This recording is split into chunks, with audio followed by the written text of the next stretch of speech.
Hello, everyone. Thanks for coming on and listening and doing your homework. So, your homework for today is just to listen to the lesson, which we should have done in class, and then take notes on what we're going to be writing here. So far, your notes should be set up like this. We're taking focus note style, and we're taking notes on Chapter 5, Lesson 4, Terminating and Repeating Decimals. Okay, so we're going to have our questions or main ideas on this side and then our notes over here. If at any time you need to stop and pause the video because I'm going too fast, go ahead and do that. That's the one nice thing about having videos like these. You can go at your own pace. So let's start with rational number, talking about rational number. So we'll write rational number on this side.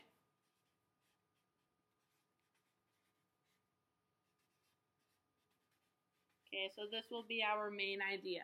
So first, let's start talking about what is a rational number. A rational number is going to be a number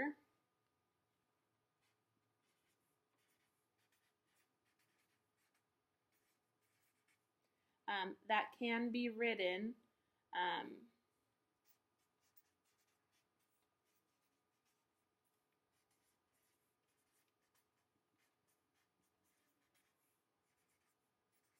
as a fraction. Okay, so let's pause there. So a rational number is a number that can be written as a fraction. So if you can express a number as a fraction, then it is considered a rational number.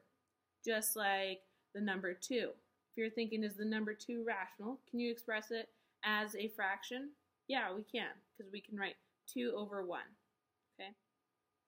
So, we are going to use A and B as variables to kind of say what we just said. So, rational number is a number that can be written as a fraction,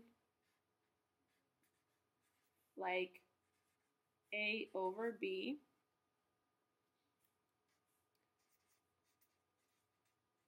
where A and B are integers and B cannot equal 0. Okay, so we just talked about that first part of the definition that we just wrote down. That a rational number is a number that can be written as a fraction, like A over B, where A and B are integers. So A and B, we're using them as variables. A variable is just a letter that we use in place of a number. So in this case, we're using A and B are integers. So remember what we talked about what integers are. Integers are going to be whole numbers that are positive and negative values. So in this case, A and B could be any integer in the fraction form, but B cannot equal 0. Because if B equals 0, then this is not a fraction. Okay? So now we know what a rational number is. Let's write some examples down. So an example of a rational number. Okay, so take 0.5 for example. Is 0.5 a rational number? Think about it. Can it be expressed as a fraction? Yes. Okay, so 0.5 can be expressed as 1/2. So we know it's a rational number. How about 4.5? Is 4.5 a rational number? Yes. Can be expressed as 9 over 2. Okay. How about one more example? Let's think of 2 1/3. Okay, is 2 1/3 a rational number? Well, could we change this into a fraction, or could we represent it as a fraction? So if we converted this into a fraction, which would be an improper fraction, still a fraction, we can probably say it's a rational number. So 2 times 3 is 6, and then 6 plus 7, or 6 plus 1 is 7, so 7 over 3. That's our fraction. We were able to represent 2 1/3 as a fraction, so yes, it's a rational number. I will put little boxes around these to show that they are examples. There's 3 different examples here of what a rational number is, okay? And if you notice, over here we have A and B. Here we have 9 over 2, 1 over 2, 7 over 2. These are all examples of rational numbers, but in each one we have integers, okay? So don't forget that 9 is an integer, 2 is an integer, but they're represented in fraction form. All right, so let's talk about repeating decimals. So on the side, let's write repeating decimals. Okay, so now would be a good time to pause your video, make sure you're all caught up on these notes, and then go ahead and play the video again and continue on. Just remember to go at your own pace and make sure you're understanding this. And if you're not, you can always come in for help. So repeating decimals.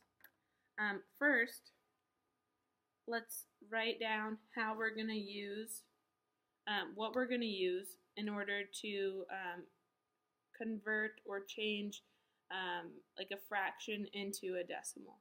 Okay, so I'm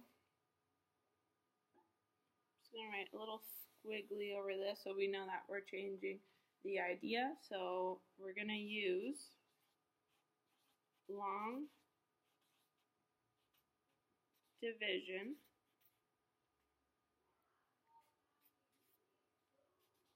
to make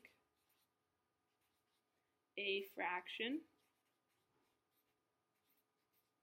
or rational number into a decimal. And I'm going to say ... repeating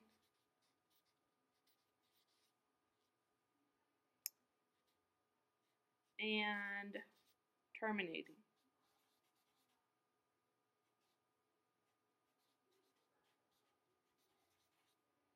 Okay, so we're going to use long division to make a fraction or rational number into a decimal, repeating and terminating. And I'm going to need to get a new sheet of paper. You are probably fine on that one. So I'd pause here if you need to look at this a little more. This will also be in the classroom if you need to take another look at it.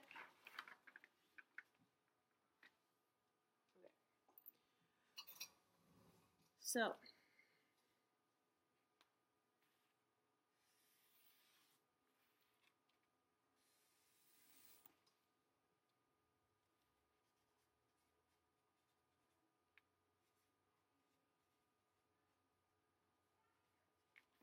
okay.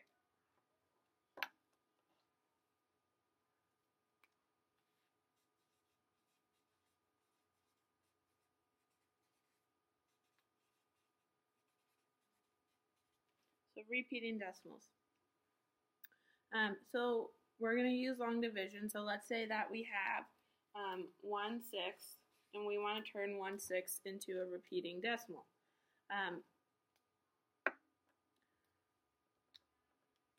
What we're going to do is use long division.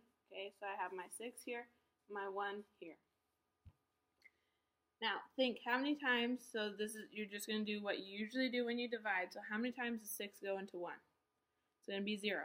So we're going to put the 0 up here, and then you're going to put decimal right behind 1.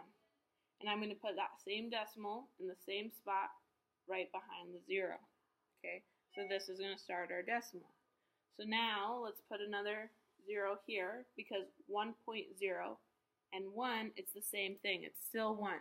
So just by adding the zeros, we're not changing the number at all. Okay, it's still 1. So now we can think, how many times does 6 go into 10? 6 goes into 10 one time. I'm going to put a 1 here, and then 6 times 1 is 6. Subtract, so I get 4. Okay, now I'm going to add another 0. I'm going to drop that 0 down. So now I have 40 here. So how many times does 6 go into 40? 6 times. And 6 times 6 is 36. Subtract. 40 minus 36 is 4. Okay, so I'm going to pause there. So you might notice that we're doing the same thing. So we're going to divide, multiply, subtract, okay, and then we're going to repeat afterwards, okay, so divide, multiply, subtract, and we're going to drop down the number, so I'll put another D here for drop down. Another 0, drop this down. Now we have another 40. Do you notice that we had 40 up here and now we have 40 down here? So what do you think this number is going to be up here? Same, we're going to do the same thing. How many times does 6 go into 40? 6 times. Okay, so then 6 times 6, 36. We're going to subtract. 40 minus 36 is 4. And if we put another 0 here and dropped it down, we would have 40 again. So it looks like this pattern is showing us that we're going to keep having the same pattern over and over again and keep having 6's up here. So the answer, 1/6 equals 0.1666, and you could keep going on with your 6's because you know that this is going to keep repeating based on what we have over here. Okay, so 1/6 equals 0.1666, and so this is a repeating decimal. That's why we put repeating decimal up here, because this 6 continues to repeat and it doesn't end. It could keep going. You'll never get 0 here. Okay, so this is what we call a repeating decimal. So example of repeating decimal. Okay, so now let's try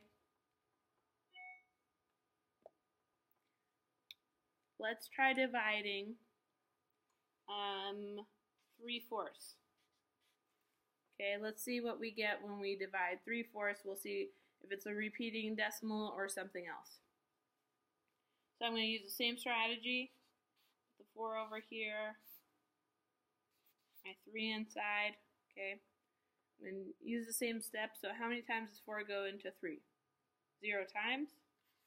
Okay, so then I'm going to put a decimal behind the 3, and I'm going to place that decimal in the same spot up above here. So it's the same spot. Right? Now I can put a 0 behind the 3 and the decimal. So now, how many times does 4 go into 30? You need to count on your fingers, go ahead, but using basic multiplication, I know that 4 will go into 30 7 times. And then I can multiply 4 times 7, it's 28. So then 28 minus 30 is going to be 2. And I'm going to add another 0 here, drop it down. So how many times does 4 go into 20? 4 goes into 20 5 times. Okay, and then 4 times 5 is 20. I'm going to subtract, and I get 0. So because I got 0, I can stop. I don't have to keep going. I got 0 here. I don't need to keep adding zeros. So my answer is 0.75. So 3/4 equals 0.75. Okay, so because this isn't repeating, it stopped, it's a terminating decimal.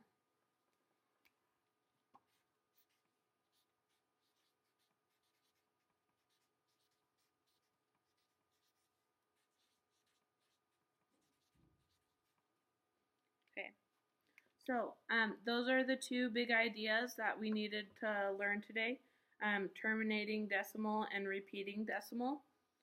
If you had a negative out in front, like if you have a negative here, so I'm going to use a purple pen to show the negative. Okay, so negative 3/4, you would do the exact same process, nothing would change, but in the end, you would put a negative out in front of your decimal, okay? So don't get confused with the negative. Just ignore it, pretend it's positive, do the exact same thing you were doing, and then just add the negative at the end, okay? So negative 3/4, we're going to have a decimal of negative 0.75. And terminating decimal, one other thing is bar notation. Okay, so bar notation, it just means that on the repeating decimal that you have, you're going to put a bar on top. So instead of writing 0.16666, and let's say it continues on, so you have like 5 or 6 sixes and you don't want to write that many, you could just write it up here, 0.16. You can either put the bar notation up here or you can include one more 6. I might put that there. So it's just a bar on top of the number, and that's letting you know that it keeps repeating the same number over and over again. So I'm just going to put bar notation. So if the book asks you to write your decimal in bar notation, this is what it's asking you to do, so you'll know that it's a repeating decimal and you'll need that bar notation, and that means you don't have to keep writing the 6s, because if you kept writing them, you'd keep writing them forever and ever and ever. So this will help you with shortening your decimals, and then just remember, terminating decimals, they stop. Okay, there's like an exact answer for it. If you have any more questions, please let me know. So your only homework today was to write down these notes, copy them down, watch the video, and just come to class tomorrow ready to work on some of the problems. We're going to be practicing a lot. If you want to get ahead, you can practice some problems on page 380, but you don't have to. Okay, so thank you.